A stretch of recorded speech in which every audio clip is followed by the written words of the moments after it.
Tonight we're going to hear from 6 speakers discussing subjects that are going to adversely impact on our daily lives in the future.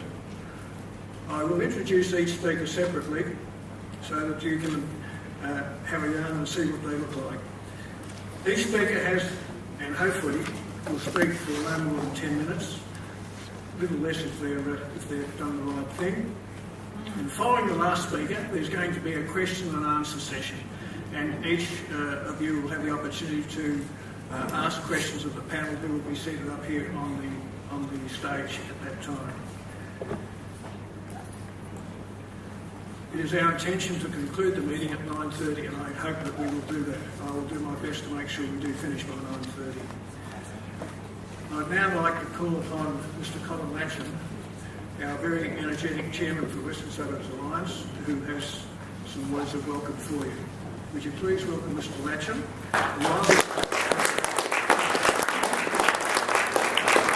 While he's walking up here, I'll just read a few lines that we have about Mr. Latcham. Mr. Latcham was formerly the head of the Teacher Learning Group at Curtin University and president of the Open and Distance Learning Association of Australasia. Since retiring, he has been a visiting professor in various Asian and European universities and has written a number of books on open and distance education. Closer to home, you may know him as the author of many letters to the Post on the Western Suburbs planning and amalgamation issues. Mr. Latcham is the chairman of the Western Suburbs Alliance. Ladies and gentlemen, Mr. Colin Latcham.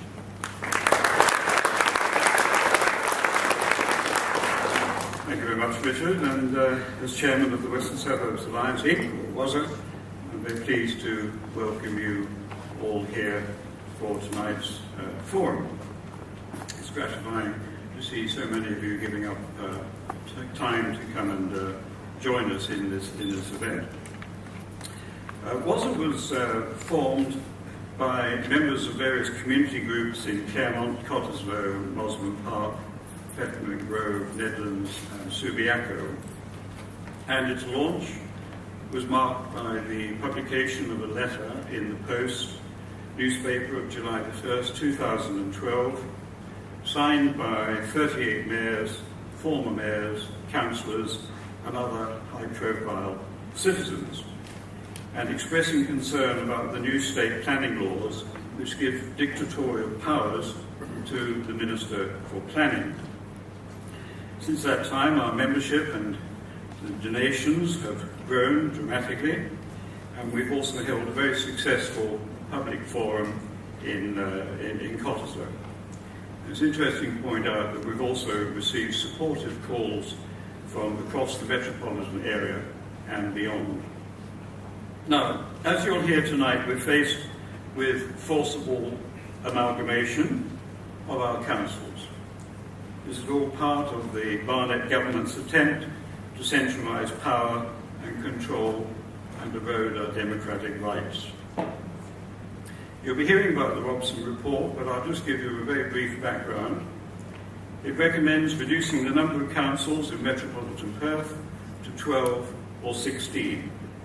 It recommends compulsory voting at council elections and the permitting of party political nominations. Premier Barnett has made it clear from the start that he wants amalgamation and says that if necessary, amalgamation will be enforced by Act of Parliament. He's deliberately delaying any decision on this matter until after the March 9 election. When it comes to planning matters, the 2010 Approvals and Related Reforms No. 4 Planning Act represents the biggest change in the state's planning laws since 1928. Many of you around Subiaco will know about these development assessment panels, or DAPs. They make decisions on all developments over $7 million or between $3 and $7 million at the discretion of the applicant. In other words, if the developers want a smaller development to be considered by the DAPs, that's the way it goes. These DAPs are made up of 3 technical specialist members, mostly private consultants, and 2 council members. The developers have right of appeal the councils are denied this right. And the Planning Minister and newly formed Metropolitan Regional Redevelopment Authority can rezone any part of the metropolitan region, taking planning and development controls away from our local councils and even the WA Planning Commission. Now you'll hear a lot more about these iniquitous amalgamation and planning issues from our speakers tonight. I'd just like to end by pointing out that WSA is not against change, nor is it against development, nor is it against government reorganisation per se. What it is against is the ruination of our built and natural environment by developments that are totally out of character with our lifestyle and aspirations. The deliberate disempowerment and marginalising of our councils and our communities and enforced local government reorganisation without any strong evidence of the benefits and cost benefits or any chance to vote on amalgamation. Thank you very much for your time.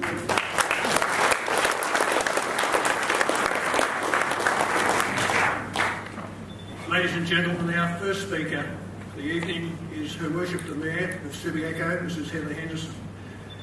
Mrs. Henderson was first elected to the Subiaco Council in May 1990 and completed a 13-year term in 2002. 3 years later, in May 2005, Mrs. Henderson was elected Mayor of the City of Subiaco.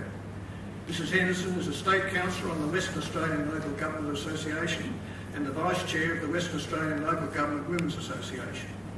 Her civic associations are many, and she is currently patron of the Subiaco RSL sub-branch, the Subiaco Small War Rifle Club, the Pelican Point Sea Scouts, and vice patron of the Subiaco Football Club, an active foundation.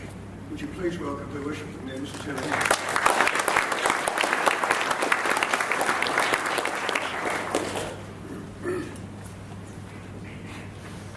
The recently release of the final report from the Metropolitan Local Government Review Panel foreshadows the most significant changes that we have seen in the history of local government in Western Australia.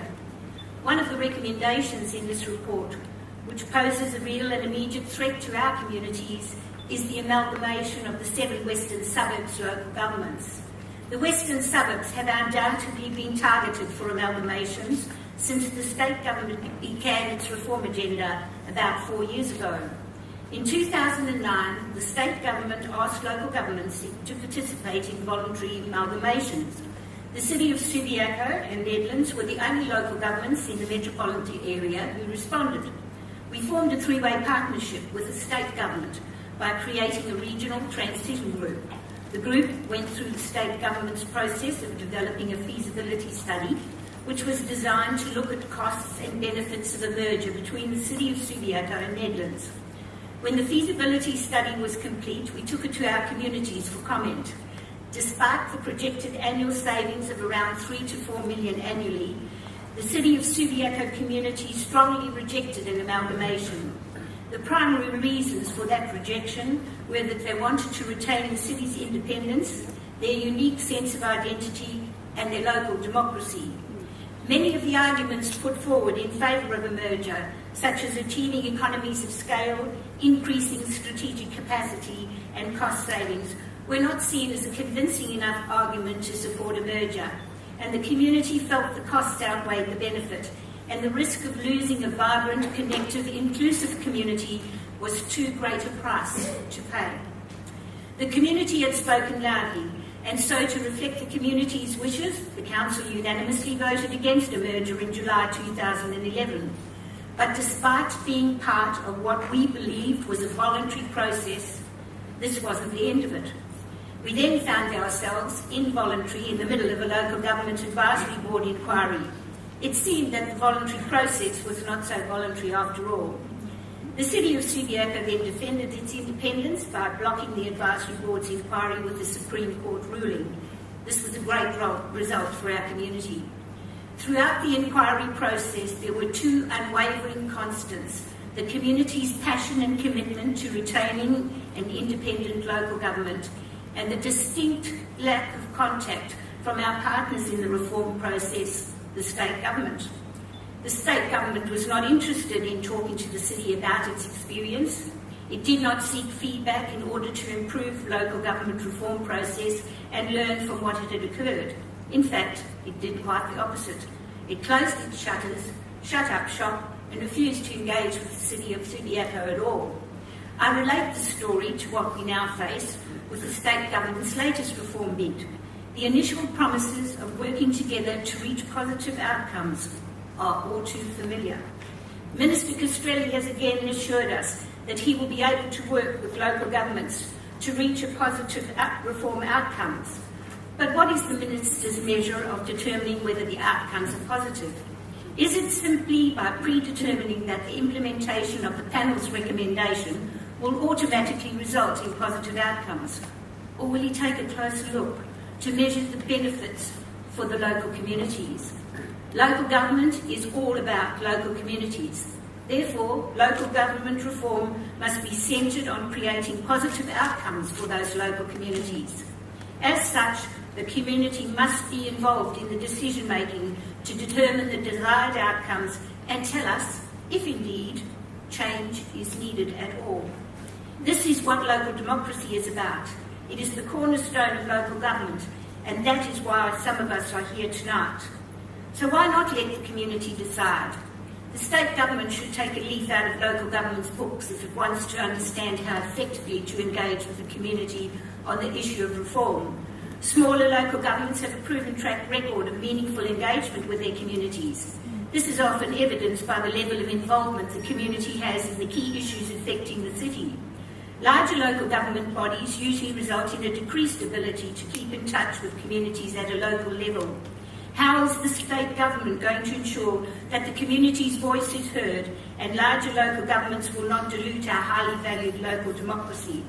The city of Subiaco celebrates 116 years of history, during which time we've developed a strong sense of identity, uniqueness and community spirit.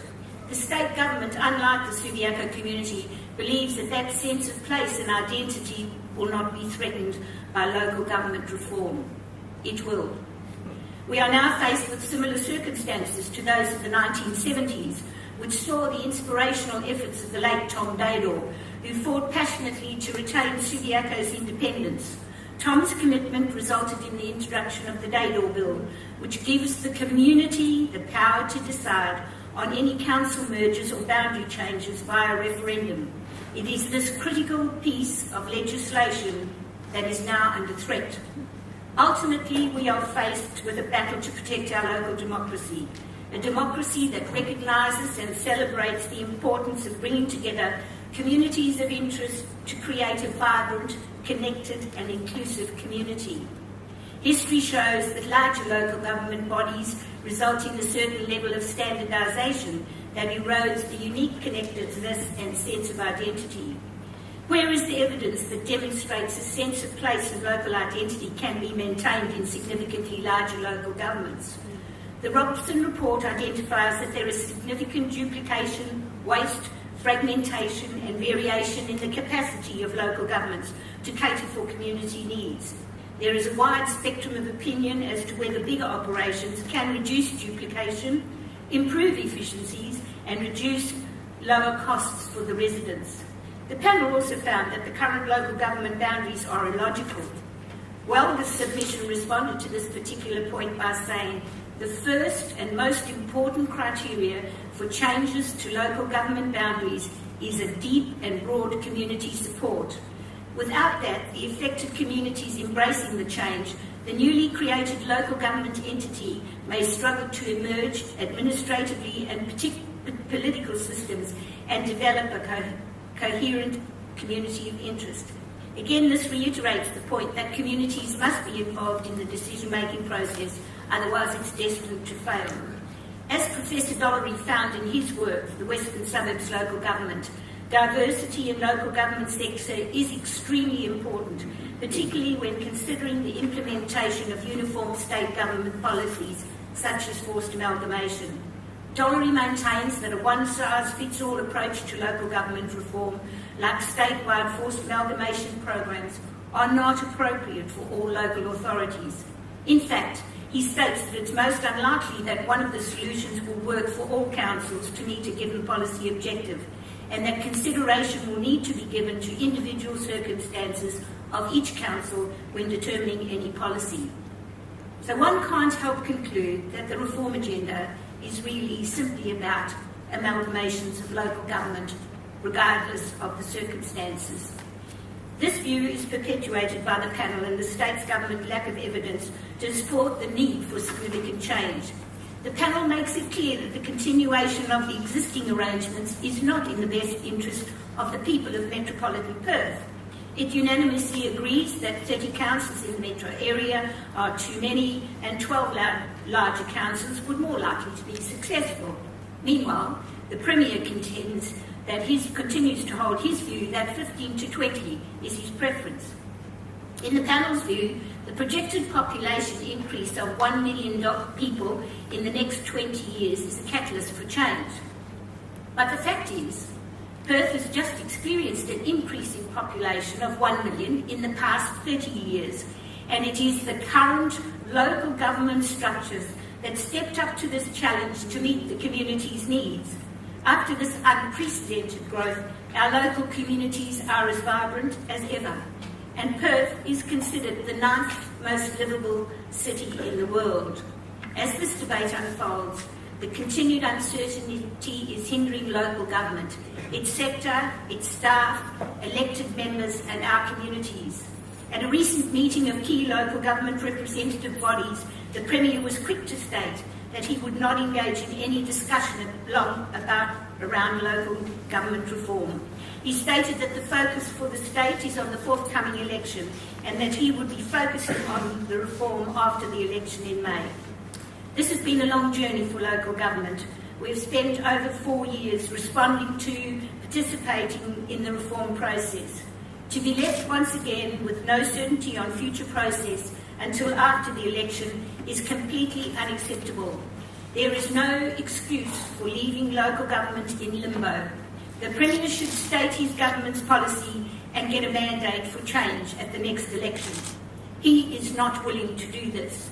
I urge you to respond at the March elections to send a clear message to the state government that this is not on. Let's fight for our local democracy, our independence, our unique communities, and more importantly, our right to decide.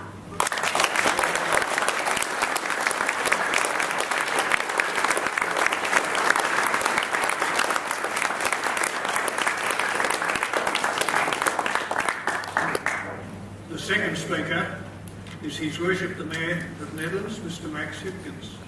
Mr. Hipkins is a qualified planner, engineer and architect with a practical experience in Australia and overseas. Most of his professional life he has worked as a development consultant in the private sector. In local government he has held the positions of Director of Planning at the cities of Netherlands and Perth.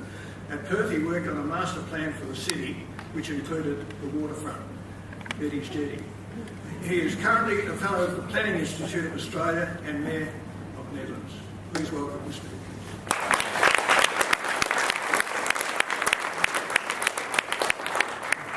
Thanks, Richard. I was expecting a button to press for the slides. How are we going to work those? Should I raise my hand or something like that? Okay. Can we have the first one, please?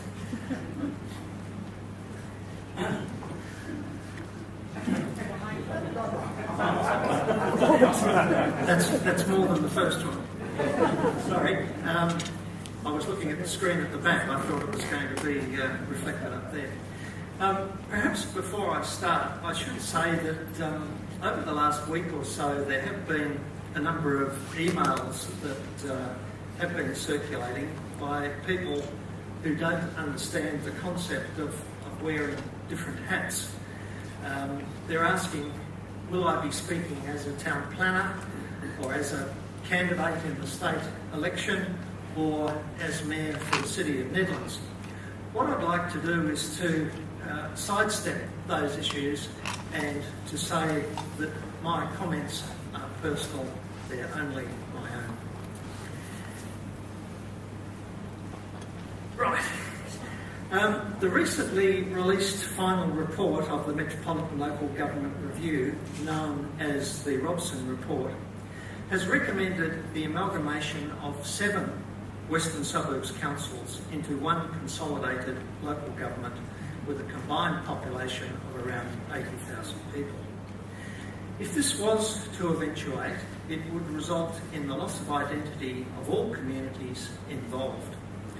I would like to illustrate this by looking at just 2 of the affected cities or municipalities, Subiaco and Netherlands, which I know most about. Now, it would be possible to compare any other local governments within the Western Suburbs to the same effect. The locality of what is now the city of Subiaco was one of the earliest parts of the Western Suburbs to be settled. It was developed around the railway station and later along tram routes in Hay Street and Rockaby Road. Workers' cottages and even upmarket accommodation built in the 19th century is now widely recognised for its heritage values.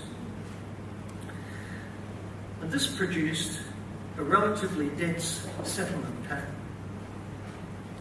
High density development has continued to this day and encouraged a high proportion of young adults in the demographic population mix. Now, this is reflected in the activities and services available within the city. The suburbs of Subiaco and Shenton Park have a rich tradition in supporting the performing arts and in sporting entertainment. Subiaco Oval is the home of WA football and a well-known landmark. Subiaco is also known for its markets and has one of the most successful traditional retail centres outside central Perth. The result is a strongly cohesive city, financially secure and fiercely independent. The city of Netherlands is quite different. Situated between the 2 railway stations and early settled areas of Claremont and Subiaco, stretching between the river and the ocean, it was one of the last parts of the Western Suburbs to be developed. Its open spaces attracted holidaymakers for sports and recreation, such as at Steve's Netherlands Park Hotel and the Netherlands Bars. When the area was opened up for urban settlement, advertisements proclaimed no pocket handkerchief blocks, close to parks, and based on the latest Canadian and English methods of picturesque designs. Much of the district was settled between the wars when Art Deco was the fashion. There are also examples of mock Tudor design reflecting fashionable English villages. The low-density settlement pattern contains much vegetation and attracts bird life. There are many parks with clubs that allow the City of Netherlands to not only offer football and cricket, but hockey, soccer, rugby, croquet, lawn bowls, gridiron, tennis, volleyball, futsal, golf, sailing, swimming and surf lifesaving. Most of Netherlands' sporting clubs have a high proportion of members living outside the city, mostly in other parts of the Western Suburbs. An extensive river shoreline, ocean beach and a high proportion of parklands have large maintenance costs and presented a challenge for the city with its limited commercial base. Divided by Stirling Highway and West Coast highways, the City of Netherlands comprises a series of distinct dormitory communities that value their family lifestyle, each with their own identity. From time to time, the city has explored merging with its neighbours, but has never convinced its potential partners, or even its own residents, of the advantages. happen if the cities of Subiaco and Netherlands were absorbed within the Greater Western Suburbs Council? The first thing that would happen would be that political representation would be reduced. Netherlands, with 12 elected members with a population of around 22,000, currently has one elected member per 8,600 odd people. Subiaco, with 12 elected members and a population of around 19,000, currently has one elected member for about 1,500 people. A Greater Western Suburbs Council with 12 elected members for a population of 80,000 would have one elected member for each 6,600 people. Now, that's assuming that there are 12 elected members plus a mayor. If, as Robson has recommended, there's only 9, then you're looking at one elected member for about 9,000 people. Now, with the 12 elected members plus a mayor, that means approximately only 3 members for Subiaco and 3 for Netherlands. In both cases, political representation would decline by more than 75%. With such a heavy workload, councillors would have a full-time job looking after their constituents. And the recommendation by Robson is that they be paid accordingly, probably in excess of $100,000 each, which is a far cry from the small allowances that they receive now.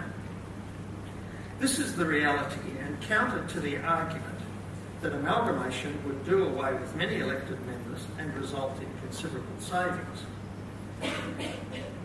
Of course, the same argument applies with doing away with duplicated senior staff. Those who remain will demand increased pay for increased responsibilities and probably also need deputies to cope with their increased workload. The second thing that would happen with large amalgamated councils is that the new legal entity would attract party politics. The new council would have a considerable budget to spend and lucrative contracts to award.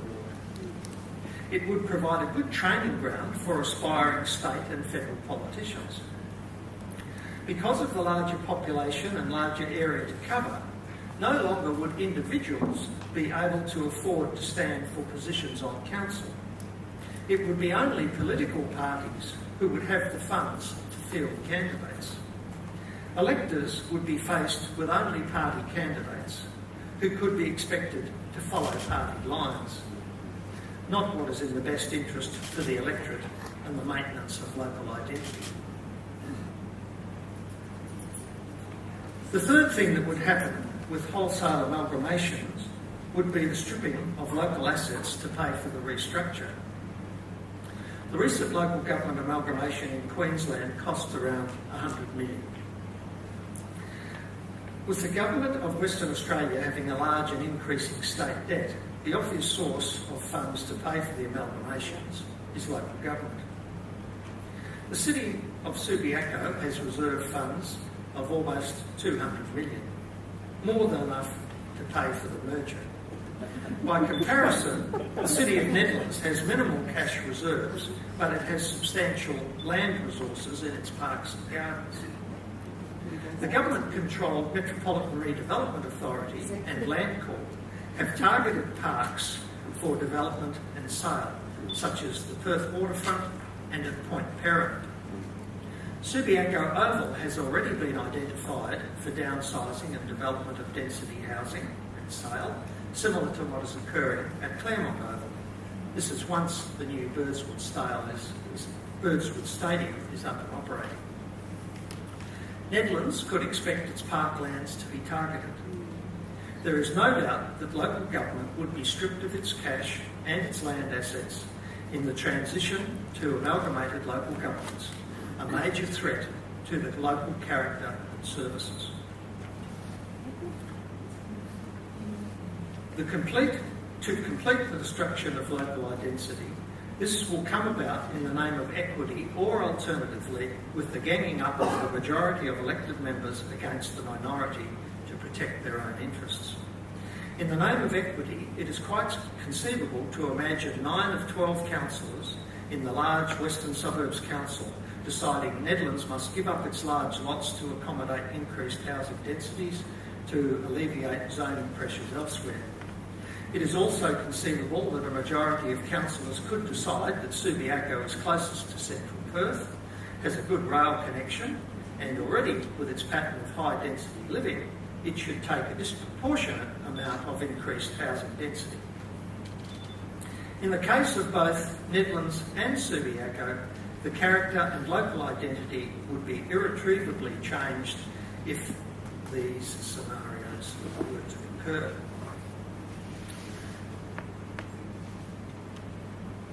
With one large council for the western suburbs, it can be expected that local differences will largely be ironed out and most of the area will end up looking much the same, with higher density housing and fewer parklands. The threat to local identity from amalgamation of local governments is real and imminent if the present government is returned. Both major political parties have at one time or another advocated amalgamation. Only independent representation in Parliament, representing local interests first and foremost, can forestall the amalgamation and loss of local identity. The state election is on the 9th of March 2013. Make March 9 Independence Day. Thank you.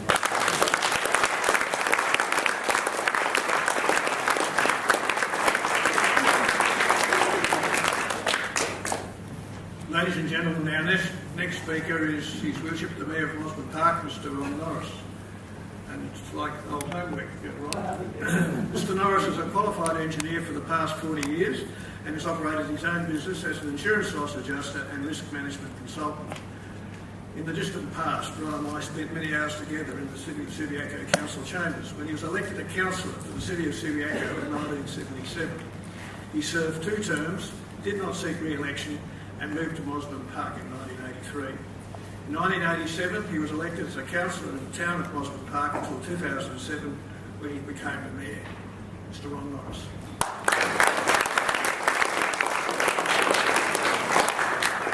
Thank you, Richard. For those of you who don't know, that's what the Robson report looks like. So if you happen to see it lost in any library, you most probably could rip it apart and bring us all a lot of pleasure. My contribution on the local government reform issue for tonight is to talk about the flawed process that we've been through in local government reform and to bring to your attention the order of magnitude of the money that's been wasted by the state government in this process since we started 3 years ago. We've had no guidance in the process. This has been a core problem for all local governments. The only response we've had from the state government has been bullying threats along the lines of, agree to amalgamate or we'll do it for you. And yet no evidence has been provided to demonstrate that this massive dislocation of local government is desired by ratepayers or that it will deliver any tangible benefit. Apart from Peppermint Grove, I'm not aware of one council which is opposed to the so-called reform process. All of us, including Peppermint Grove, willingly participated in the regional transition grouping process called the RTG process, not surprisingly, which Minister Castrilli initiated in February 2009. Similarly, we all made submissions to the Robson panel 12 months ago. Unfortunately, as far as the western suburbs were concerned, Mr. Robson wasn't listening. The Robson panel has now given the government its final report, and I'll come back to the content of that report later. But the government now expects us to make another submission on this report. To add insult to injury, they won't consider our submissions until after the state election in March. And we now learn that these submissions, unlike those that we made earlier, will not be published. We're told that publishing comments may prevent people from providing their true opinions. Of course. It also means that no one, except the government, will ever know what anyone thinks about the 30 Robson recommendations. I mentioned in passing that the only reason we have Robson's final report before us now is because the Premier was embarrassed into releasing it at the last WSA forum held in Cottesloe. Robson submitted his final report to the government in July, and I think the Minister was happily sitting on it, hoping we'd all forgotten about it. I suspect we would not have seen it until after the March election if the WSA forum hadn't occurred. It is unfortunate but not surprising that the government has refused to go to the election with a declared platform on amalgamations.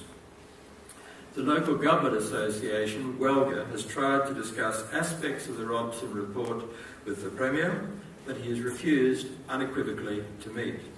He will not discuss the reform agenda or local government issues with WELGA. Is this acceptable for an open and democratic society? As far as the cost of the exercise is concerned, in May this year, Minister Castrilli advised Parliament that since February 2009, the government has spent over $20 million on the local government reform process. Since then, Robson has completed his, and I say in inverted commas, independent review and reported to the government. I have to assume that this would have added another couple of $1 million to the bill. If the submissions from the councils on the final report are now to be considered by the local government department, if that ever occurs, that will bring us up to about $25 million. And if you now consider what the individual local authorities have spent responding first to the RTG process and then to Robson, draft and final, I suspect you could double that figure. What a monumental waste of time, money and resources. If the councils had been given some parameters such as target population, minimum rates turnover or land area for us to aim at, we may have been able to achieve something. Instead, we were given nothing. In May 2009, when questioned specifically on this point, Minister Castrilli's answer was, "You're all smart people, you can work it out for yourselves." To this day, we still don't know what the government wants to achieve by way of local government reform. The RTG process, which involved all West Australian councils, was almost a total failure. Subiaco and Netherlands explored the possibility of an amalgamation, but ultimately backed away. Geraldton and Greenock have amalgamated, but they have wanted to do that for years. It did not require the RTG process for that to occur. And I just mentioned in passing, you may have seen the recent publicity that the rates in the Geraldton-Greenock Shire have increased 24% in the last year. The RTG process did not give the government what it desired in the metropolitan area, so the next step was the appointment of the distinguished and independent Robson panel. The members of the panel may be distinguished in their respective fields of academia, but I can assure you they were not appointed for their knowledge of local government. And the panel's terms of reference ensured that they were not going to be too independent either. One of the terms was that they should identify new local government boundaries and a resultant reduction in the overall number of local governments to meet the needs of the community. Exactly what the needs of the community means has never been defined. So even if the panel, in its independent, and I say independent review, determined that no change was needed, a reduction in the number of councils always had to be recommended by Robson. We are now expected to respond to the 30 recommendations in the final report, which is a completely pointless exercise. I say pointless because if the government is re-elected and it has the numbers, the amalgamations will be rammed through, in the words of the Premier, by Act of Parliament, if necessary, regardless of what the councils or the communities want. Conversely, if the government isn't re-elected or it doesn't have the numbers, no change will occur at all. Either way, we have the very high probability that our submissions will never be acted upon. Even more unnecessary waste to be borne by the taxpayer. A core problem with the Robson Review is that it fails to consider the word local is relevant to local government. They don't see local government as communities, they see councils as corporations, as though the only issue being considered by residents is the cost of providing the services we provide, and Robson posits that this can only be achieved by creating larger municipalities. Robson imagines that the only outcome desired by ratepayers is fiscal astringency, yet the vast number of ratepayers and residents place far more value on connectedness and in the sense of community which smaller councils offer. As an aside, you may be aware of the recent dismissal of Canning Council. It is interesting to note that most of the councils which have been dismissed in the last 20 years have been large councils, exactly what Mr. Robson has recommended. The efforts of the panel could be viewed favourably if they were based on fact, yet they have recommended amalgamations in the face of the empirical evidence available from the eastern states which points in precisely the opposite direction. The Minister claimed cost savings of 10 to 15% could be achieved by amalgamations, yet the evidence in the eastern states is that costs have increased by that margin. At least Robson had the honesty to not agree with the Minister. You should appreciate that the Robson Review had nothing to do with beneficial fiscal outcomes. The sole purpose of the review is to reduce or eliminate effective local representation and to increase centralised power for the government, principally in relation to planning matters. To illustrate, a councillor in Mosman Park represents about 1,500 residents. If the Robson amalgamations occur, each councillor will represent 10 times that number. How a councillor could be expected to represent this number of residents on a part-time basis and with no administrative support is a mystery to me. Clearly, it is not the intention of the government that they will. I don't think the government could care less who was elected to a council. It merely wants the appearance of local democracy. Robson's recommendation 20 is that councillors serve a maximum of 3 terms and mayors 2 terms. The government doesn't want anyone on a council with the experience, skills or time to oppose its development plans. Recommendation 12 is relevant to this point. It proposes that the Metropolitan Redevelopment Authority, known as the MRA, be given control of airports, hospitals and universities. Giving controls of hospitals to the MRA would mean that a QE2 or a Fiona Stanley could pop up at the end of your street and there is nothing you can do about it. But the real objective of this recommendation 12 relates to universities. Mr. Robson was quoted at the start of his review process saying that one of the things he found frustrating about dealing with local government is that the University of WA, he had to deal with 3 separate councils. So you would not be surprised to see a recommendation like that pop up which says that if this were adopted, universities would be allowed to do whatever they wished with their land. And again, councils and communities would have no say in the matter. Recommendation 28 is that the government provide the tools to cope with the transition to larger councils. It is not recommended that the government fund the cost of this transition. This would indicate that the government is not only intending to do away with effective local government, but you will be given the pleasure of paying for it. I've deliberately selected only a few of Robson's recommendations to comment on, those recommendations which I believe have a direct and immediate adverse effect on our communities. We are faced with a sleight of hand position. The government either is too arrogant to understand it is accountable for this wastage and duplicity, or it thinks we are too stupid to do anything about it. The Western Suburbs Alliance is to be commended for allowing us to come together in forums such as tonight so that community outrage can be ventilated and shared. Thank you.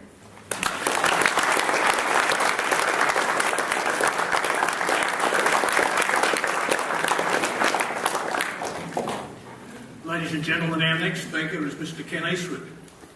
Mr Eastwood is a fellow and life member of CPA Australia, having held the positions of both WA State President and National President of CPA Australia. Having spent most of his professional life as an accountant in his own public practice, he has also owned and operated a group comprising 2 private acute surgical hospitals and 2 large private nursing homes. Before retiring in April 2000, Mr Eastwood acted as Chief Executive Officer for 2 large Perth law practices for 12 years. He was appointed a member of the General Division of the Order of Australia in 1994 in recognition of his contribution to the accounting profession and for his services to the community. Ladies and gentlemen, Mr Ken Eastwood.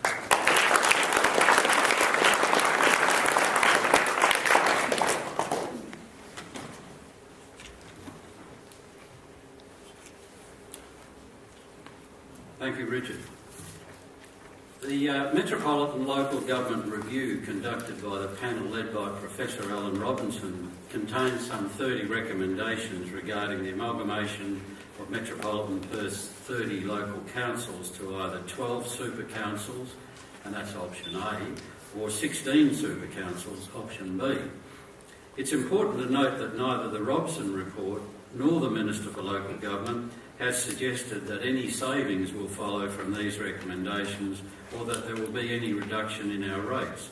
The only person to claim this is the Premier himself. The only example of amalgamation we have in the recent voluntary amalgamation of Geraldton and Greenock, as you heard.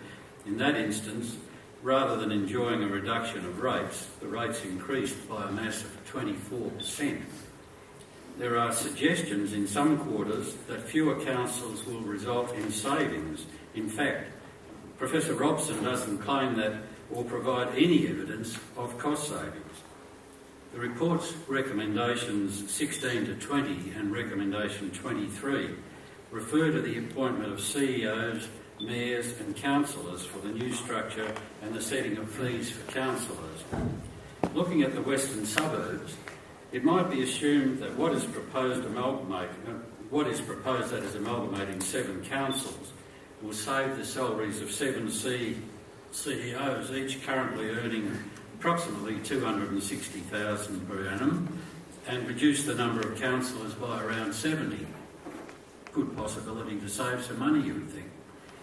The total saving in CEOs' salaries might be about $1.8 million a year. But what costs are we going to pick up along the way? Well, for a start, some or all of these CEOs will need to receive redundancy payments, as presumably will other senior staff if efficiency are to be achieved. But then we'll have a much larger council of 80,000 ratepayers to service, so a higher calibre of CEO and support staff will be needed. The CEO alone for this much larger enterprise, including his deputies and a higher level of support staff, might well attract salaries and allowances in total around $500,000 per annum.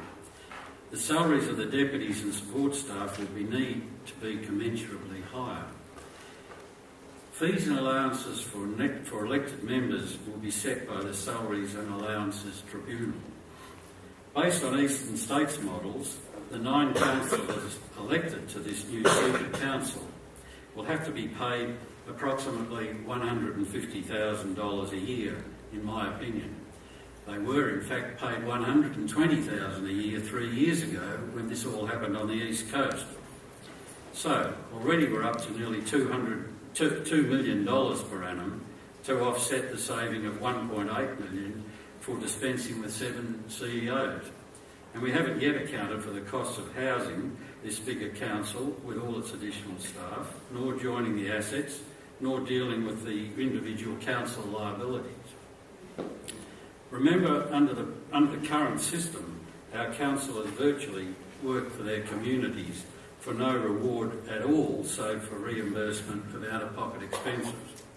Now, under the proposed regime, each councillor will have to represent 9,000 plus ratepayers, not the current 1,500.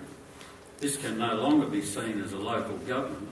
Perhaps a new description is also in the offering. Paying these elected representatives, the mayor and councillor, substantial fees introduces a whole new concept of experience expenditure in local government. These services, as I said, were previously provided gratis by the councillors and the ratepayers. The introduction of these new costs must impact on the cost structure of local government for all West Australians in a manner which is unacceptable to us all. The Robson report recommends that party politics be introduced into the system along with compulsory voting. Don't we have enough hassles managing our party politicians as it is, without introducing a third tier of party politics? Do we need and can we afford a third tier of government in Western Australia? Attempts to introduce a third level of government in Western Australian politics would, in my view, be soundly rejected by the West Australian community. That is, if they are allowed to vote on the issue, which of course Premier Barnett says they won't be, because he said he will force this through by Act of Parliament. Bringing party politics into local government will reduce the standing of our councils, marginalise our communities, and do nothing to enhance the quality of governance in Western Australia. This is a further plank in the Premier's platform of centralising power. Councillors without ties to the traditional party groups are far better placed to act for the benefit of their local constituency. Imagine the levels of party funding that will pour into local government election campaigns. What chance will well-intentioned, independent, community-based candidates have up against the party political machines? What will be the cost to our community of mounting such a third round of party political campaigns? Recommendations 4, 14 and 29 of the Robson report refer to the scrapping of the present long-established coordinating body, the West Australian Local Government Association, or WALGA. This body, which all councils have dealt with for many years, is to be replaced with a new commission. What will be the responsibility and functions of the new body? To whom will it report? And what will it cost to wind up the existing WALGA, pay out redundant staff and find new staff and officers? Certainly Robson report doesn't tell us. And how much will this new entity cost to run? Who knows? Nobody has considered those questions. This is another of the Robson recommendations we're being asked to accept on blind faith. Recommendation 11 deals with the winding up of existing regional local governments. Once again, one might ask, at what cost? Recommendation 12 of the Robson report is transferring oversight responsibility for developments at Perth's airports, major hospitals and universities to the Metropolitan Redevelopment Authority, as you heard Mayor Norris mention. It is not at all clear how such a regime could apply to airports, for example, as these are owned by the federal government. However, airports, hospitals and universities require infrastructure and services such as access roads, footpaths, rubbish removal and building and planning services, which all cost. Under the existing regime, none of these instrumentalities are ratepayers. Under the Robson proposals, not only will these entities continue to not pay rates, but they'll be able to do as they please without having to fit in with their local communities and without reference to their local councils. Consider, from that scenario, the parking chaos, for instance, around Kiri 2 Medical Centre as a consequence, or the rezoning and development implications of UWA's vision of a university city. Recommendation 15A of the report proposes to extend the Super Council's boundaries to the middle of the Canning and Swan Rivers. This will thrust a whole new set of responsibilities and costs onto some local governments, including here in the western suburbs. Responsibility for the health and welfare of the Swan and Canning Rivers should continue to be the responsibility of the state government, particularly as approximately only 40% of suggested new local government areas would be expected to bear the additional costs of maintaining these river systems. The remaining 60% are nowhere near the river systems. Recommendation 22 of the report suggests that a full review of current legislation be conducted to address the issue of property franchise and the most appropriate voting system. The panel considers that first past the post is inappropriate for the larger districts that it is recommended. Well, first past the post voting decisions are contrary to the provisions applicable to both the federal and state elections. Why would local government elections apply different criteria for assessment of a majority decision than is the case for state and federal elections? That could only lead to widespread confusion amongst the voting public. Recommendation 26 of the report provides that if the decision is reached to proceed with structural reforms, the process of implementation should begin without delay.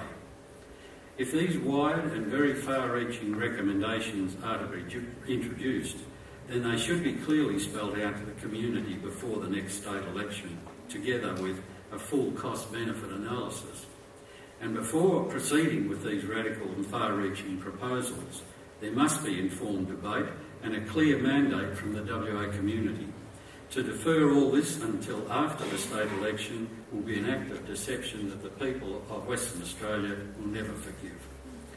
The final recommendation of the report, recommendation 30, suggests that the panel's recommendations should be considered as a complete reform package and be implemented in their entirety. Robson makes 30 separate recommendations, some of which may appear reasonable, whilst others have far-reaching consequences and uncertain outcomes. To suggest an all-or-nothing approach without holding a public plebiscite on the matter is an unreasonable and high-handed approach. As a former national president of CPA Australia, I'm well versed in the regime of costs and cost benefits. I would have liked to be able to stand up here and tell you what these are in the Robson report. However, as I've explained, there is simply no financial data in this report, and there is no way of calculating costs, savings and efficiencies without a much more intense examination of the effect of each of the recommendations within the report. No one, Premier Barnett, Minister Castrilli or Professor Robson included, has yet spelled out these details or told us where these much vaunted savings are coming from. Not only is there no cost data included in the panel report, but neither is there any attempt to measure the impact of proposed changes against what we have now.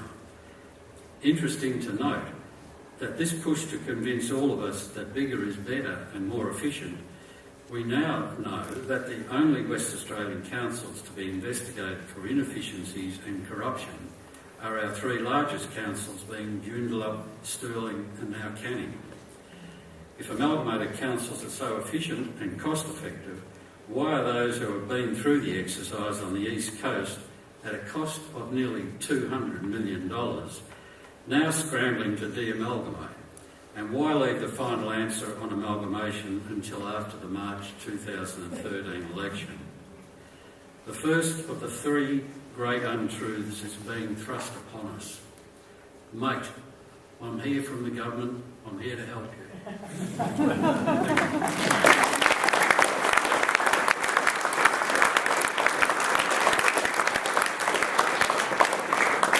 Ladies and gentlemen, our second last speaker for the evening is the Hon. Lynn McLaren. Lynn is the first-time speaker. She wasn't available to speak at Cottesloe, but we're happy to welcome Lynn this evening. Lynn, MLC, joined the Western Australian Parliament on the 22nd of May 2009 as a Greens WA elected member of the Legislative Council. She represents people in the South Metropolitan region, which stretches south of the Swan River from Victoria Park to Singleton. Lynn supports a community-driven approach to land use planning. She understands that coastal development and transport infrastructure are major challenges in our region. Lynn has introduced a major piece of legislation, the Climate Change Readiness, Coastal Planning and Protection Bill 2012, to implement planning principles that prepare for the impacts of climate change throughout Western Australia. Ladies and gentlemen, the Hon. Lynn McLaren.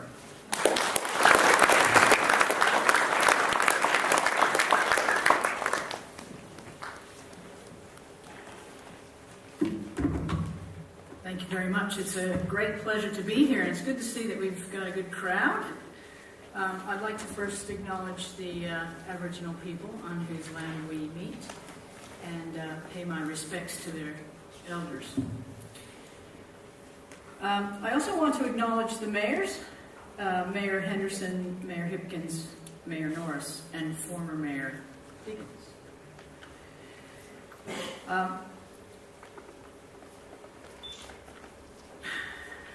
I'm really delighted that the Western Suburbs Alliance has organized itself in this way to fight back.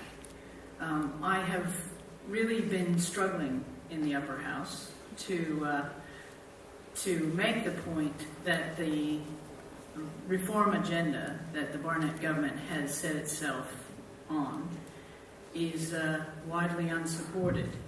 And it really does take a community movement like this to convince our elected members that A, it matters, and B, there's something that we can do about it.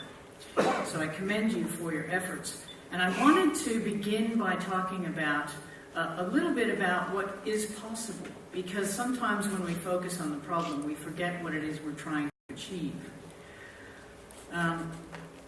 I bring a perspective that is quite multidisciplined, as you can see from the portfolios that I carry. And in particular, I want to draw your attention to heritage and housing and transport, which are all intricately related to planning and community governance. And it's that view that the Greens bring into the Parliament, that everything matters, that it's very important that we integrate these decisions, that the Barnett government is repeatedly ignoring. So when you're looking at what it is we want to achieve, we definitely want community-driven planning. It's not something new, it's something that has worked throughout the ages. And in reviewing planning reform for tonight's report, I found a delightful paper from 2007 from a well-known planner and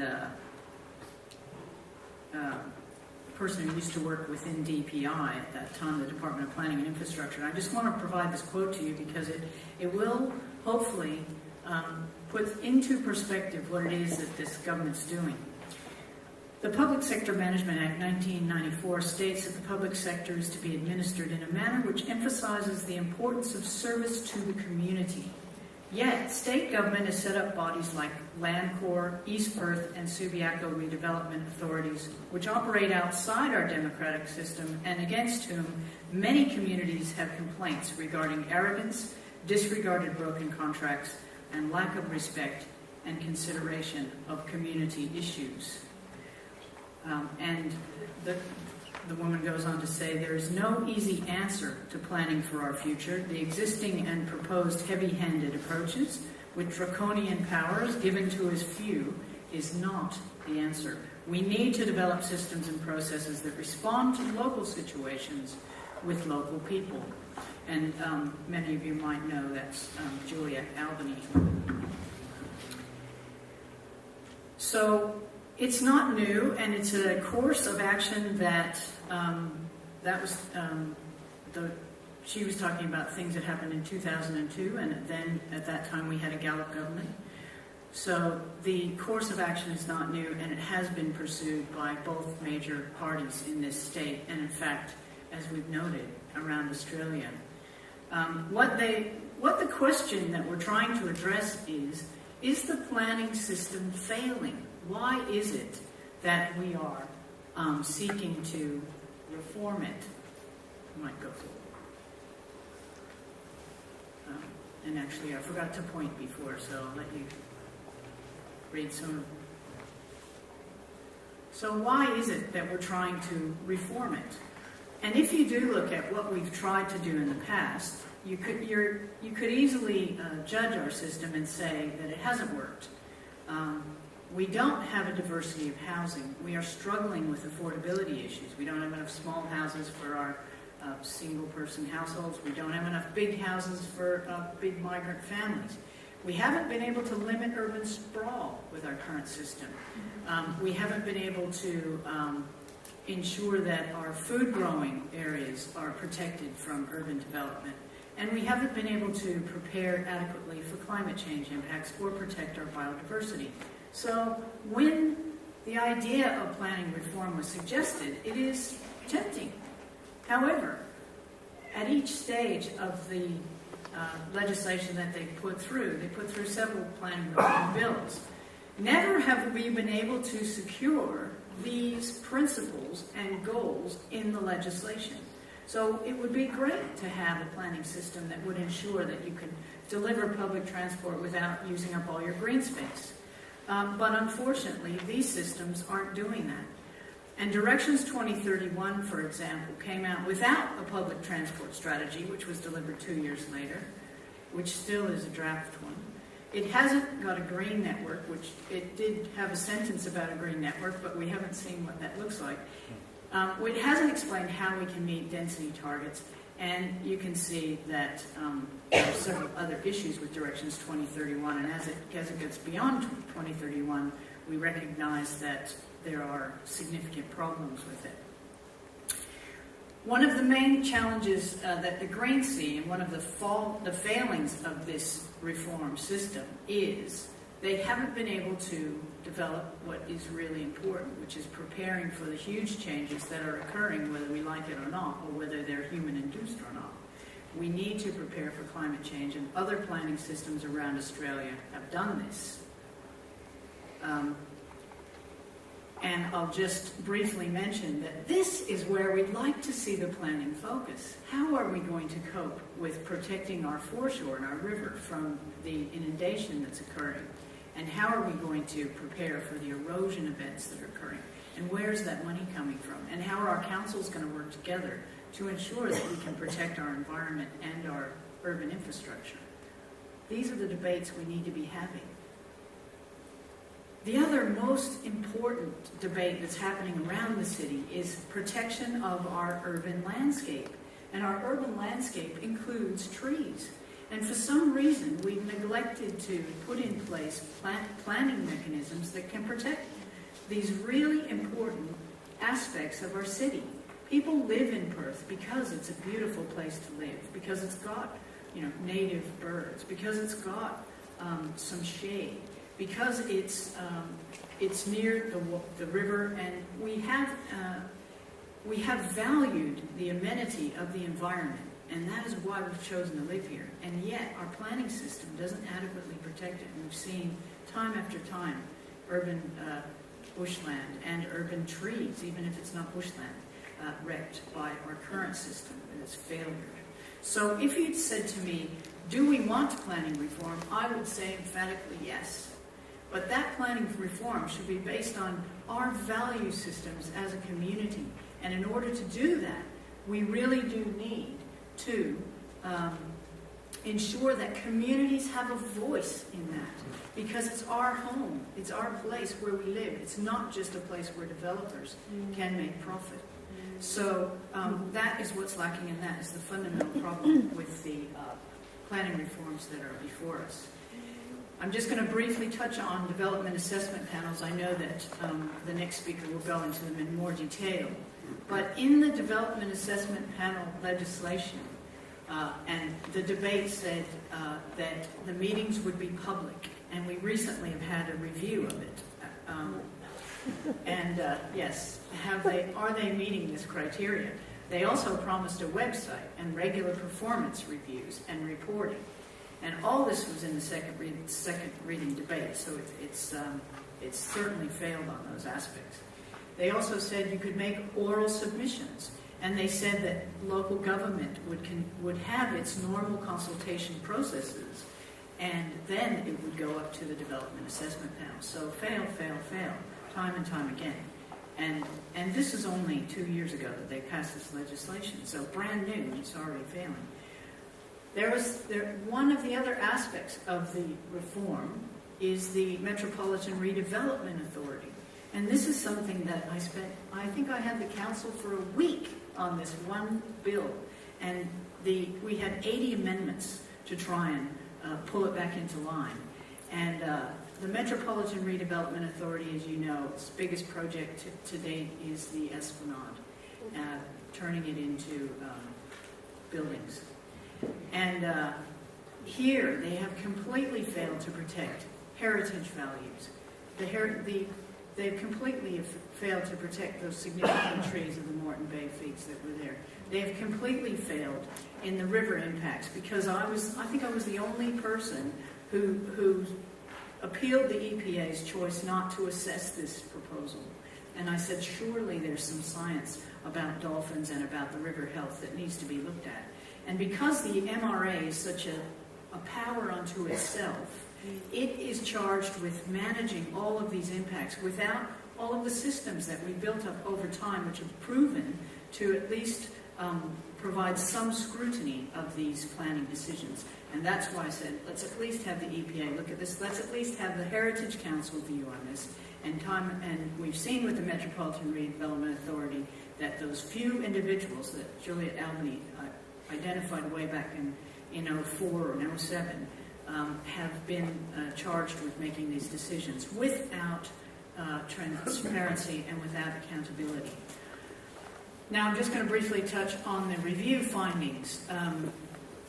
The DAPs have, and I've only just had a copy of it a couple of days ago. Thanks very much for someone who had sent that to me. And I will be spending the next few days having a look at it. But the sad fact is that Parliament only has 3 more days sitting. So this review of the DAPs comes out at a very good time. In fact, the lower house has already risen. And the review of the DAPs is quite revealing, because as we guessed, the review has found that the views and concerns of the community aren't appropriately represented and taken into consideration. And this is what the recommendations were. The recommendations are to lift the threshold from 3 million to 7 million. Now, I just want to touch on this because when the DAPS legislation was introduced into the Parliament, it went through several amendments. It actually was presented as a sort of an unfinished piece of work. And we were able to amend it, and I commended the government for doing that as we went along, but it was like we were doing their work for them.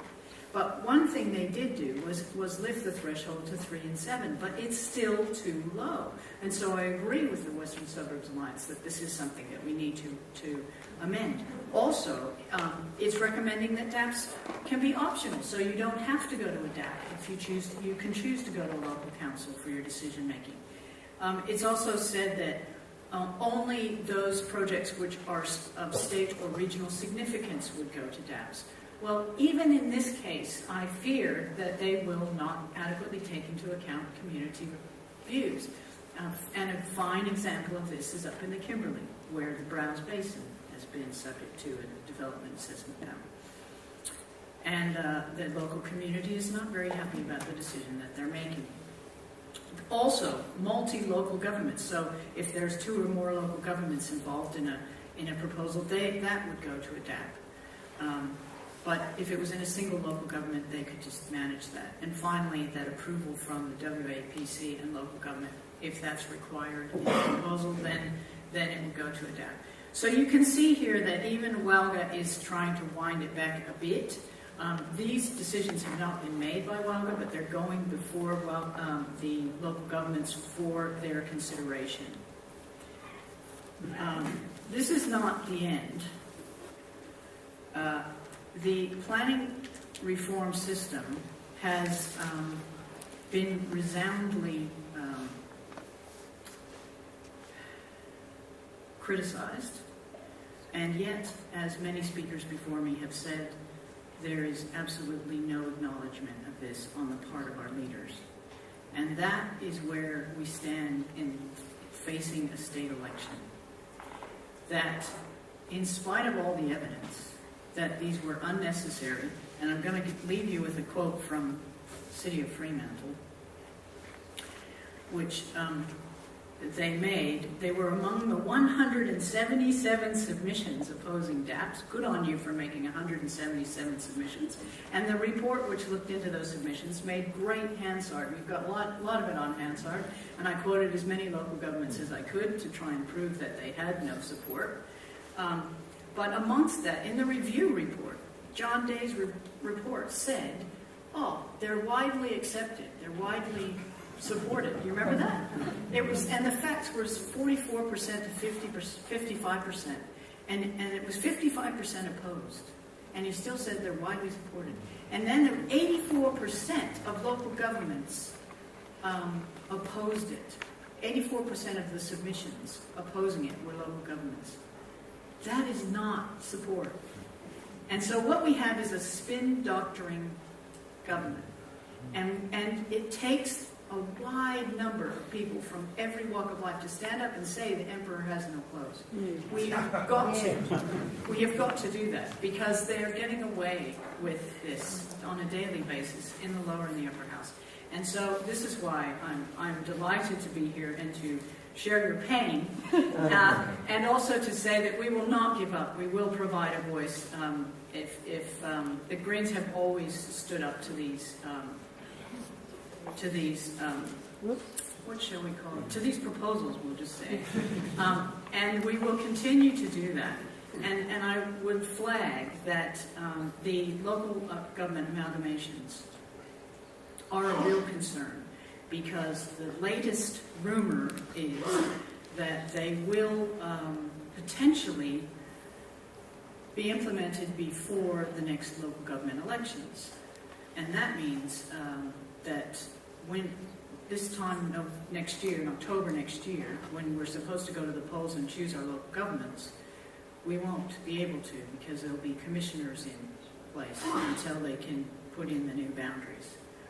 And as every speaker before me has said, this is without you voicing your opinions. This is not a democracy. This is not what we signed up for. And we really do have to let them know at the next state election that it is just not on. And I'm going to finish with the City of Fremantle, which said, and the introduction of development assessment panels would be a disproportionate response to actual or perceived shortcomings in planning decision-making processes in a minority of local government areas or number of applications. Many local governments, including the City of Fremantle, already operate sustainable, accountable, transparent, and timely application approval processes. And I look forward to the day when we can have them secured, and we know that those processes are the ones that we can use to create the city that we want to live in, and so that we won't be subjected to these unaccountable panels of people. Thank you.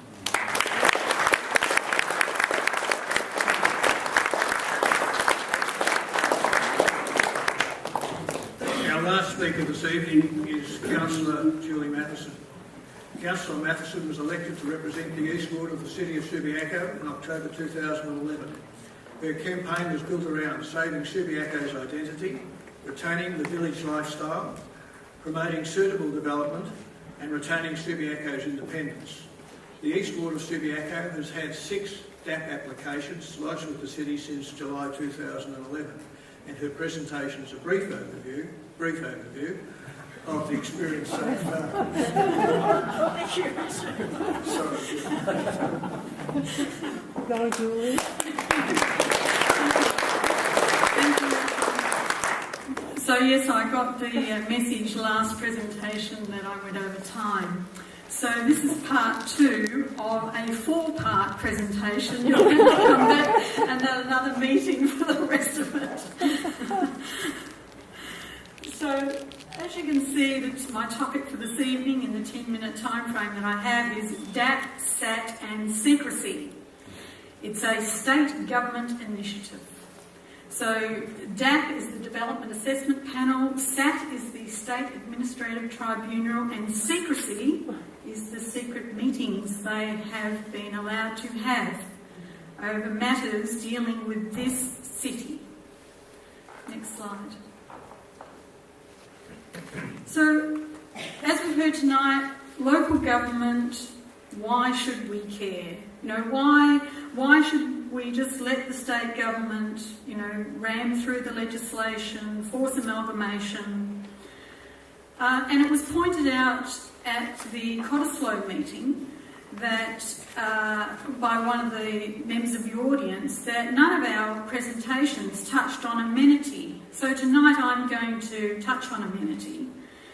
And that audience was a well-informed audience, as the one is here tonight. So I look forward to your questions and your comments about the presentations that you've seen tonight.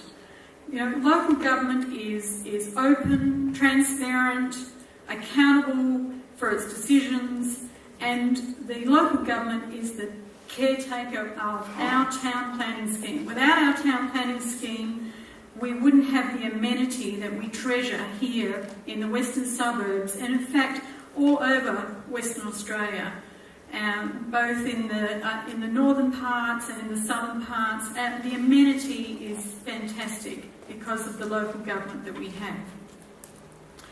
We may have some people, in the Cottesloe area. As we know, the amenity is the key to the future, and the future is uncertain under this government at Cottesloe. We are losing control of our future, and we want it back. And we have no idea, the next point on the slide, we have no idea what the future brings. And it could look like this in Dalkeith. We've moved on a couple of slides. We've got to Dalkeith. Dalkeith and Warrantar Avenue. Thank you. No, it's fine. We'll stick with Dalkeith.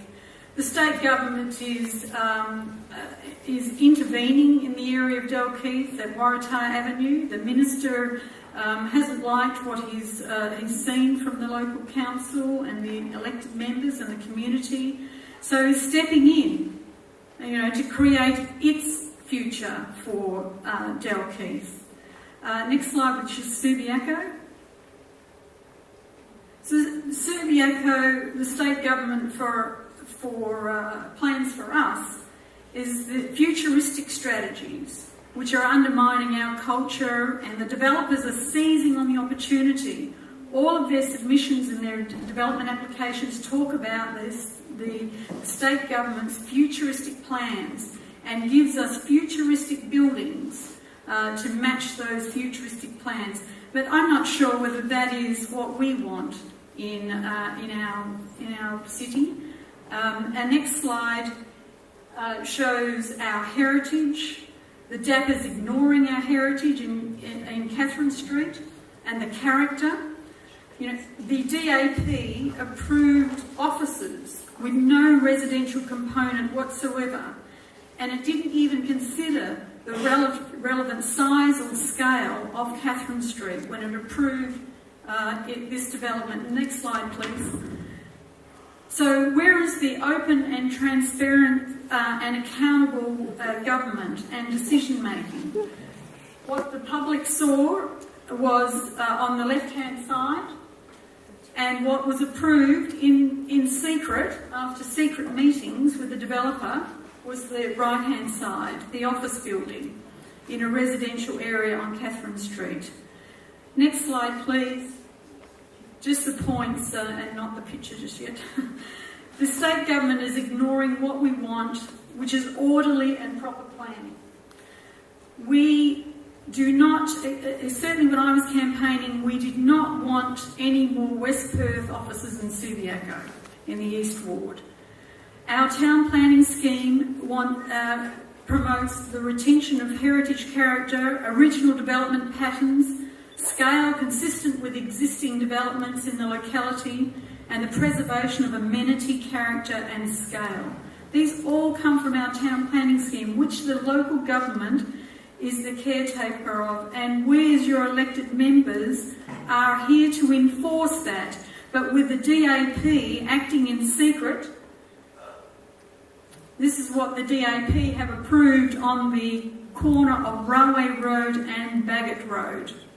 This office block, no residential component whatsoever, ignores our city's resolution on the 20th of December 2011 to zone this area R80, residential R80. The state government have ignored our plans, our resolution, and have ignored the fact, the next slide please, that this site is reserved land for public use hospital. The state government should be protecting that. The state government also should produce a current report, a responsible authority report, which should be scrutinised by the public. And these reports are not being scrutinised by the public. The DAP must publish a notice and an agenda for a meeting. It did not do that on this particular site. And it also, the DAP regulations say that any meeting of the DAP must be held in public and a copy of the minutes be published. None of this occurred. So the next point. So what the government has enabled is for the developer, and this is any place and any site around the state, allows the developer to file an ambit claim. Here, we're going to build this, what do you think? It'll get knocked back if the community have its way, and the DAP did knock back the office building in the first instance. So then the developer files a SAT proceeding. At the SAT, it insists on secrecy, and then it asks the SAT, which is the State Administrative Tribunal, to refer it back to the DAP under Section 31, and which enables secrecy, but it actually is silent on secrecy. And I challenge that, and I will be challenging that for my elected members' motion tomorrow night. They also then get the DAP to approve the development in secret and without publishing any minutes on what they determined, how they determined it, and what town planning scheme issues did they make their judgment on. This is what we are faced with the DAP. The DAP has failed us, has failed all of us with allowing secrecy to reign, especially on this site at the corner of Bagot Road and Railway Road. And it had failed the residents of Catherine Street when it produced one set of drawings and plans about what was going to be developed, and then in a secret meeting approved, worked it out with the developer what else they could have there, and then just ignored all of the submissions from the residents and their representatives and approved an office block. So just on to the next slide. So what we're facing potentially here in Subiaco is a list of sites that could be potentially approved in secret. You may think you can write a submission or think you can have some input into it. Yes, sure, you might be able to do that. But at the end of the day, this SAT and DAP system has allowed secrecy. I believe it's rotten to the core. It should be dissolved, in my opinion. And these sites, which include Coles, the Subiaco Oval site, 208 Bagot Road, which is before the DAP at the moment. You have until the 14th of December to make your feelings felt about those particular developments. That's at Hay Street and Olive Street. There's also the Pavilion Market site, which the developer could get the minister to intervene, and he's already tried to intervene by asking us why we won't approve 14 stories or 16 stories on the site. So we are under siege. Our sites are under siege. The foreshore at Cottesloe is potentially under siege if their town planning scheme gets approved and then the developers work out how to use the DAP-SAP system. And so that leads me to my final slide, and I hope Colin and am I on time now at the 10 minutes? Tomorrow night I will be putting to Council the question of Supreme Court action over the procedural process for the DAP system. So now at the moment I'm curious as to was the DAP properly constituted when it had a secret meeting? If it wasn't, does the decision have any legal effect? And also, can the DAP minutes to approve the development application remain in secret indefinitely? So that matter is before council. It's currently a confidential item, but I will be moving a motion to have that matter heard in public if I can get the support of the community, because we are under siege in Subiaco with potential secret developments, and we've already got one. And I thank you all for coming tonight, and do vote for Independence Day on the 9th of March 2013.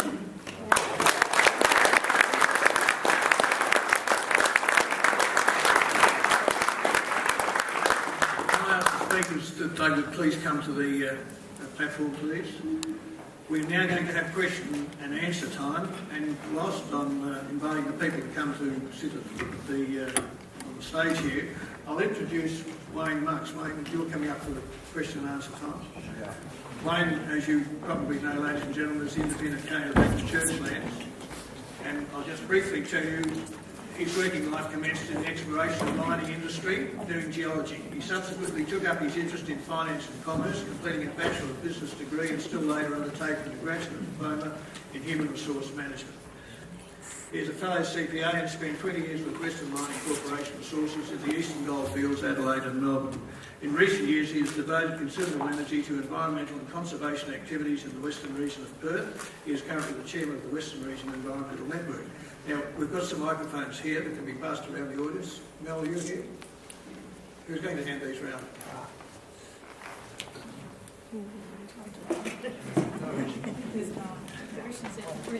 Richard.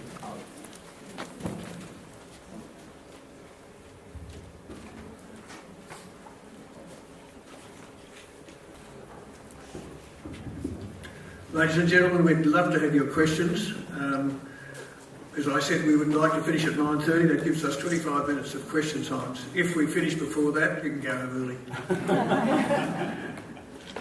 Are there any questions from the audience? I hope you haven't been bamboozled, but as you can see, these speakers know what they're talking about, and there is a lot to learn.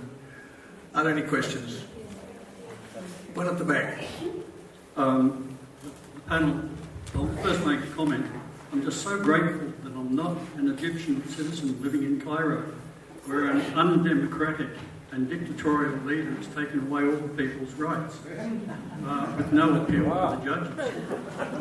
But I draw no comparison between that situation in Egypt and anything in Australia. Now, my question is, you've mentioned a number of times about corruption. Before I came, I had a quick look through the Australian Crime Commission 2011 report on organised crime in Australia. Has anyone looked at the influence of organised crime in any of the corruption cases that we've seen in the larger councils? One of the areas that it's most prevalent is in waste collection.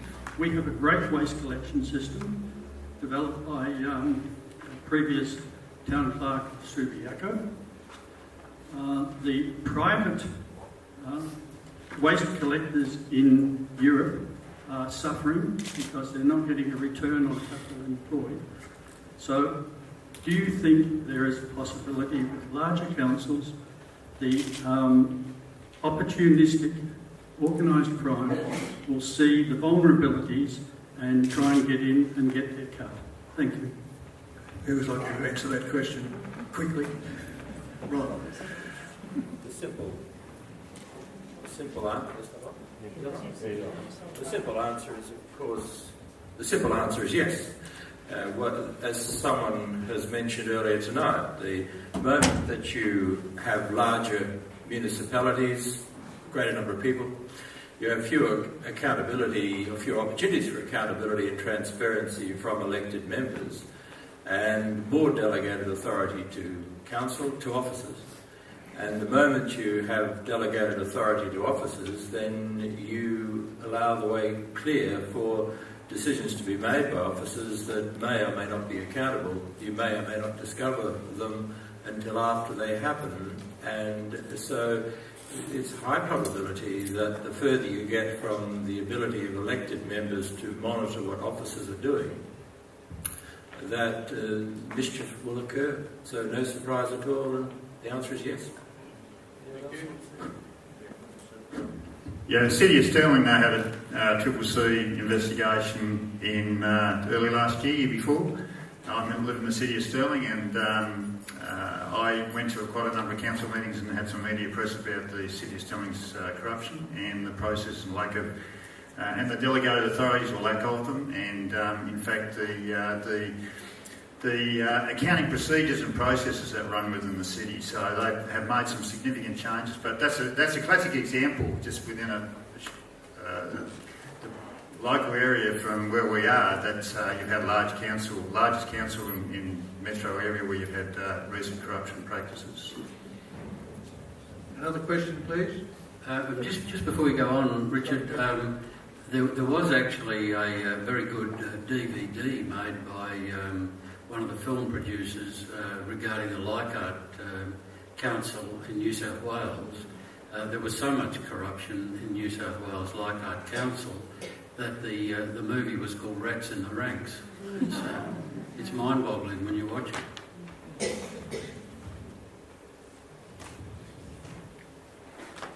Hello, my name's Elizabeth Ree.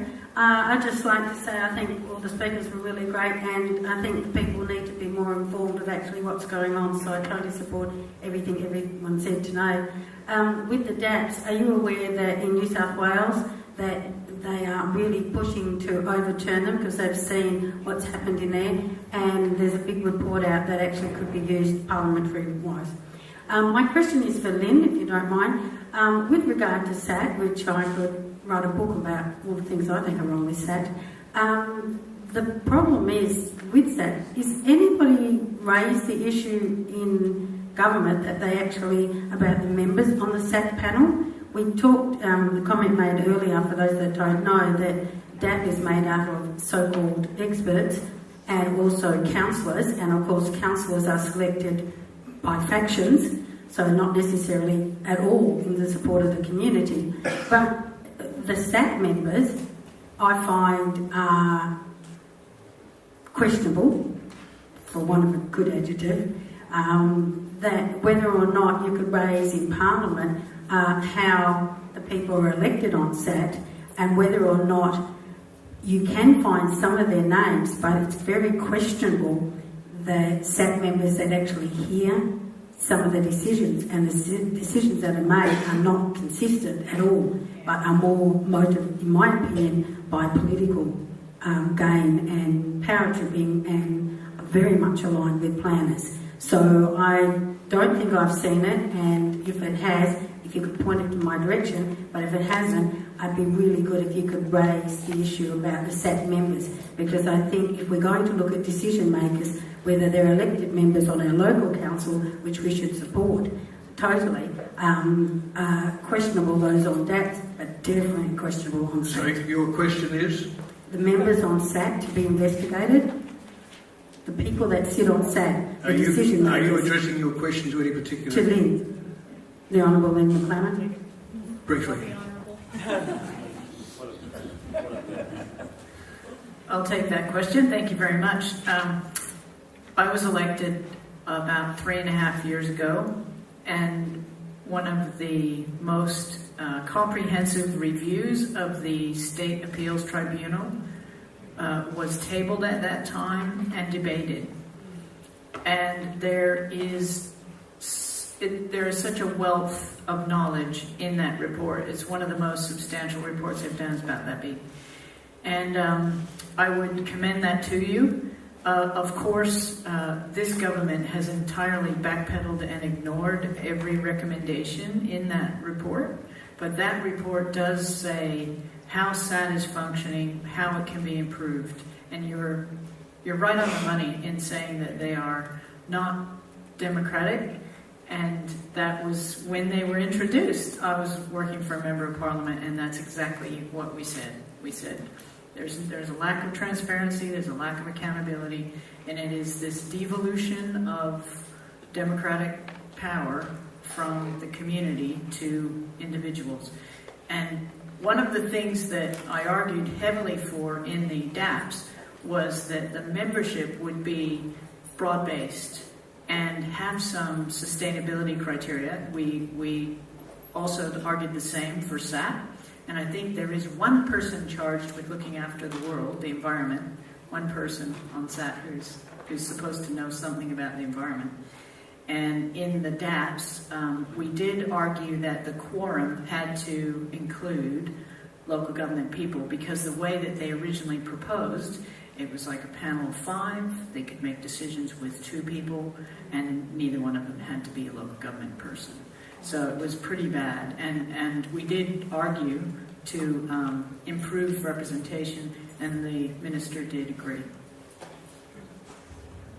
If I could say something on this. So in my professional career, I've had quite a lot of contact with the SAT and appeared there many times.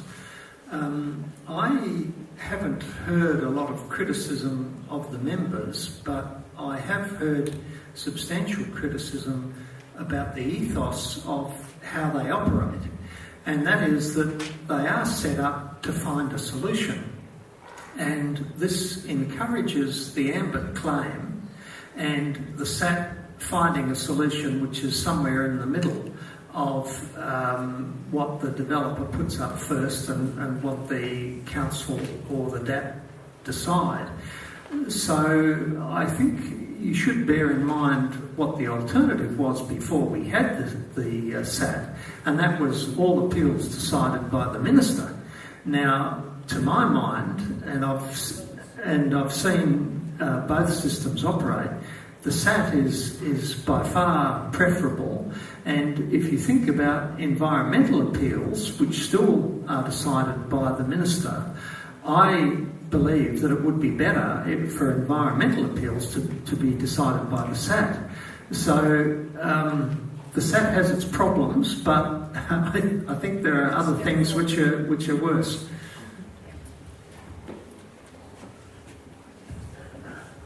Are there any more questions?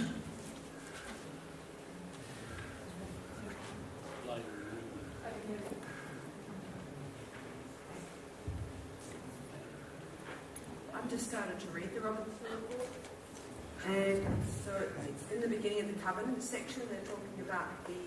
Can you speak up? I can't hear you, please. Okay. I'm reading the Robertson report, and regarding the governance section, with regards to the Chief Executive Officers of the new regional planning groups. As I remembered the report, it was saying that the CEOs of the new councils, they are going to be somehow put under the Public Service Board in terms of remuneration, and it almost as if their appointments were going to be approved by the Public Service Board. Now that would indicate to me that the CEOs of the regional council are actually being employed by the governments, and they're contracted out to the council. Am I reading the report, the recommendation correctly? Who wishes to answer that? I'm also chairman of the Western Metropolitan Regional Council, which the 5 member councils in the western suburbs are members of.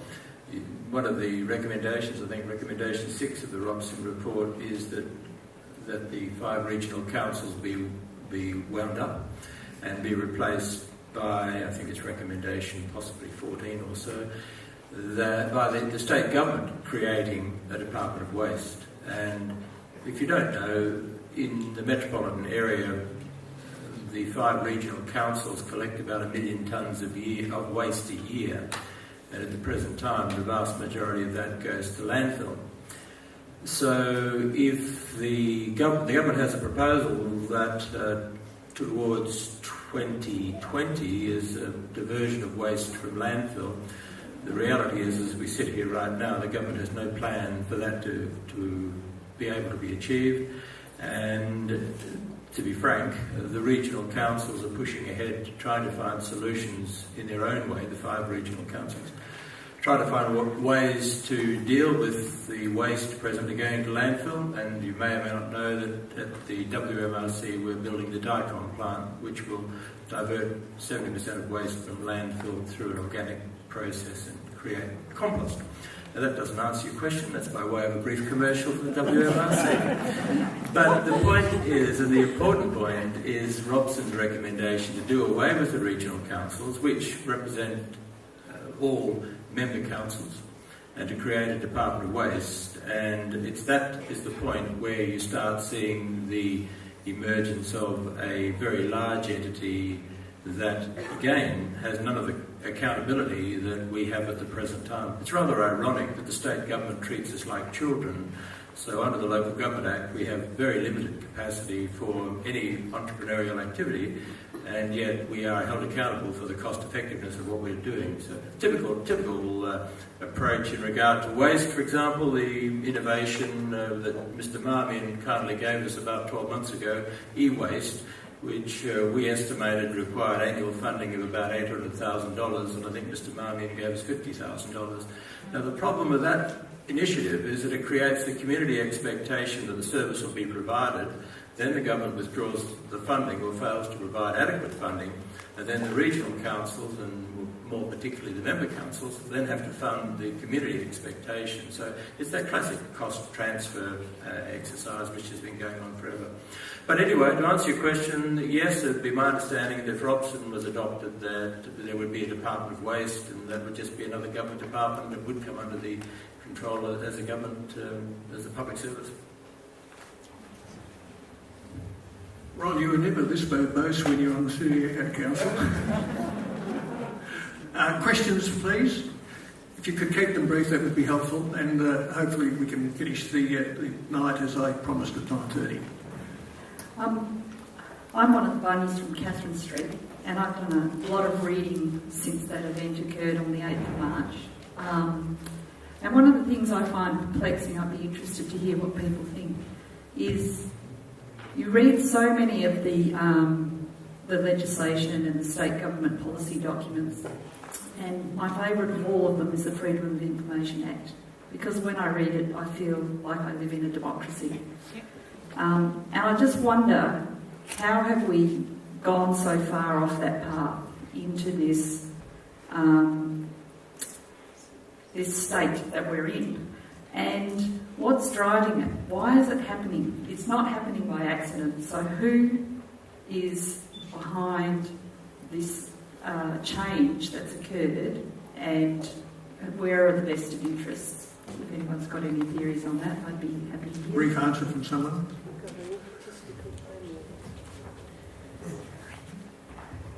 Follow the money. Who are the major supporters of the major political parties, and who's got the most to gain? And they're the major contributors, and so they're the ones that are setting the agenda. I have a similar answer. I do think that developers, the property industry, and particularly in planning, the property industry stands to benefit the most. And so they would definitely be behind reforms which would streamline processes to get their projects approved. But I don't necessarily think, although I haven't talked to Max about this, we should probably talk later, but I don't think it's necessarily a master plan. I think it's more likely a lack of someone paying attention. You know, I think that we have trusted government, and particularly the Australian culture, and I've been here since '83, so I think I'm beginning to understand the Australian culture. I think we trust government, and I think government is proving that we need to steer it more, and we need to pay more attention, and we need to speak out more, and those are not natural things to do, because she'll be right is a very common response.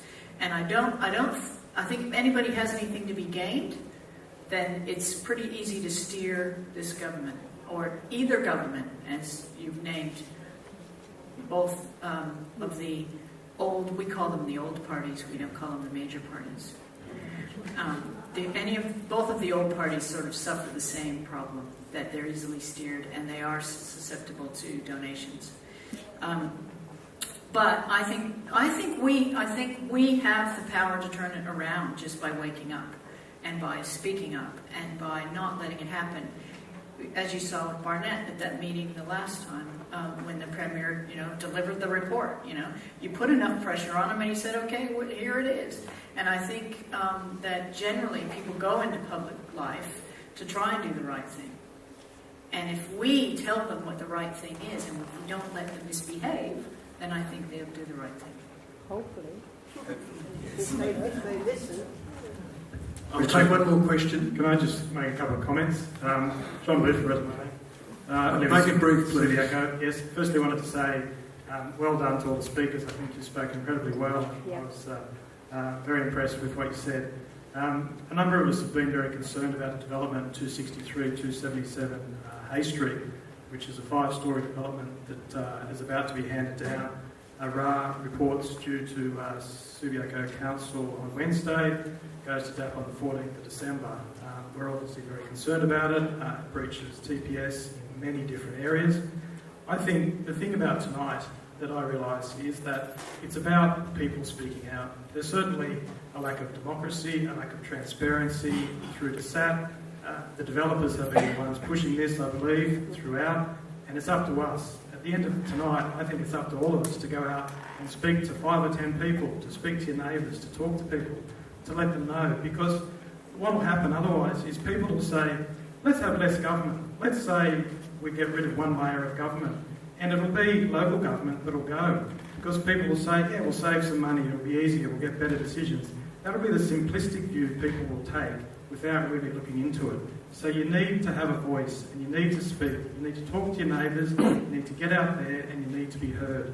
And apathy will be what wins at the end of the day if you don't. Thank you.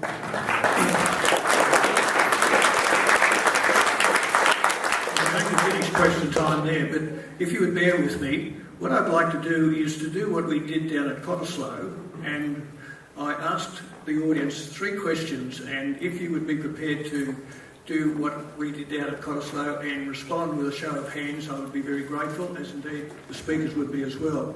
So the first question is, how many of you feel that the government's centralisation of planning powers and disenfranchisement of local government is unacceptable, that the Development Assessment Panel should be terminated and the right of appeal restored and public open spaces be preserved? If you're in favour of that, would you please show your hands?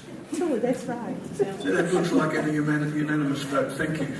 The second question is, how many of you would support a statement of no confidence in the Planning Minister, John Day? That's a big rush. That's a big rush. And thirdly, how many of you would say no local government organisation without majority community support? I'm sorry, no local government reorganisation without majority local support. Thank you very much for your readiness to respond. I'd now like to call upon Mr. Colin Matcham to wind up the proceedings.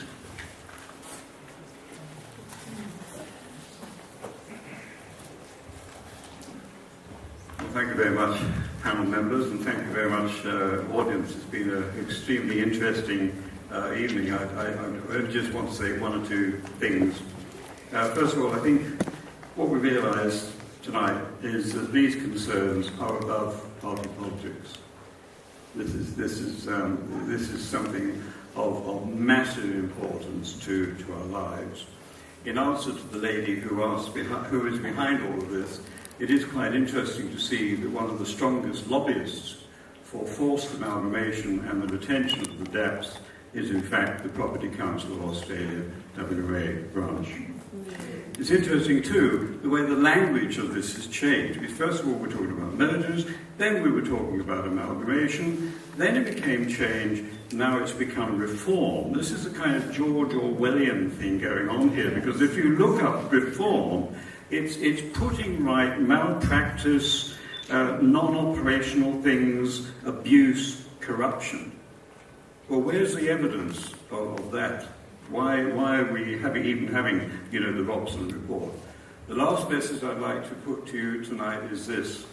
Please, if you've been moved by what you've heard tonight, join the Western Suburbs Alliance, give us your support the independent candidates, tell your friends all about these issues, and please let us know what else we can do. Thank you all very much.